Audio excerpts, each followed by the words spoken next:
আসসালামু আলাইকুম, সবাই কেমন আছেন? সময় হয় না, ভিডিও করতে পারি না, আসতেও পারি না। আইছিলাম দোকানে খাবার নেওয়ার জন্য, খাবার লইলাম, এখন রুমে যাইতেছি। একটা জিনিস দেখাই, যে গাড়িগুলা, এই দেখো বাড়ির সামনে গাড়িগুলা পার্কিং করা। আমাদের দেশে রিক্সা ও গ্যারেজের ভিতর ছাড়া রাখলে ব্যাটারি করলে নেন কি। আর এইদিকে দেখো কোটি কোটি টাকার গাড়ি, কোনো রিস্ক নাই, কোনো ডর নাই, কোনো ভয় নাই। আসলে আমাদের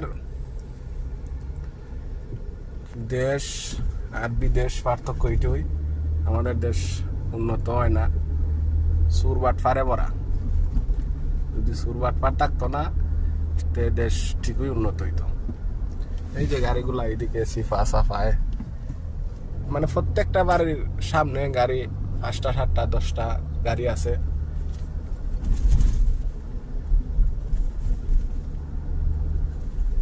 কি আর হইব, এইলো আমার বাসা দেখা যাইতেছে। ওই যে এদিকে রাইটে যাইমু, তারপরে অনেক আছে দাফনা কোন জায়গা থাকে। এই যে আলমিরা, এটা এইলো আলমিরা। আলমিরার থেকে দেখাইতেছি, আলমিরার থেকে এই সোজা